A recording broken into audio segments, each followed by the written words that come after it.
After several years of the Trump administration demonizing China, most Americans harbor a negative view.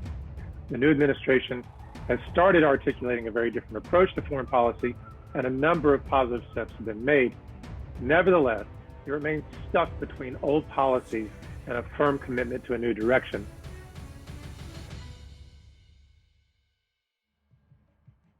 The U.S.-China relationship is the most consequential bilateral relationship in the world. It's going to remain uncomfortable in the near term at least, although many are cautiously optimistic for a soft reset, perhaps later this year. Currently, Biden is still waiting for policy and strategic reviews from the State Department, Pentagon, and security agencies. He's also testing whether American allies will follow a new China containment strategy. This buys him time and information. He can't afford politically to soften on China presently because he faces an evenly split Senate.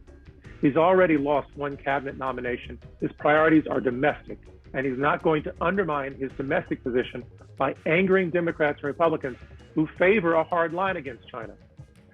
However, once Biden's stimulus plan is in place, assuming that it is and that it produces promising results, he will likely face tremendous pressure to soften U.S. economic positions towards China. He'll also, however, face tremendous pressures to harden them further.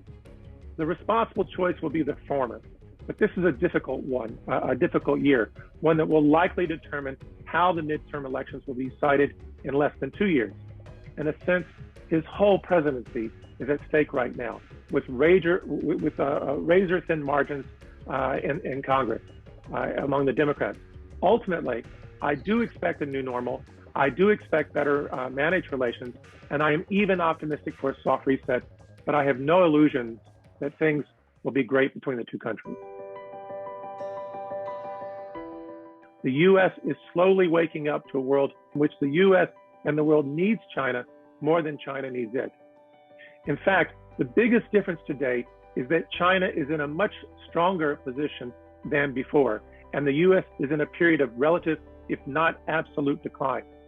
This creates a contradiction. On the one hand, the U.S. feels more pressure to compete. On the other, it also feels more pressure to cooperate. But we really haven't seen how this might happen yet. In some respects, cooperation and competition might look like the same thing. For example, on the environment. If Biden wants to cooperate, then marvelous, and we should expect this. But if he wants to compete with China to see which country can be greener, well, that might be even better. Where this gets difficult, however, is whether the U.S. tries to impose its will in multilateral organizations, whether the two countries can cooperate for mutual security, and the simple fact that the U.S. can't really afford to decouple. Indeed, its leading firms are not going to do so. We should expect some softening of the trade war, although Biden might need some dramatic assistance from Beijing for face saving. I don't think we'll see much change with the so-called tech war. I expect Biden will abandon some of Trump's more ridiculous actions, things like his attacks on Chinese apps like TikTok and WeChat, and he might even stop trying to extradite the Huawei CFO from Canada. But tech will remain a place, an area of intense competition, not only because of public sentiment, but also because of how much tech overlaps with security and economic competition. I think at this point in time, we need to be optimistic. I think that China experts, I think Chinese people, they need to be optimistic. And I say this from a political point of view. I think you need to bring optimism to the table because that creates a certain type of positive pressure. And I think that Washington needs that positive pressure after so many years of negativity, and in addition to the fact that they face so many negative conditions at home right now. I think people are hungry for optimism.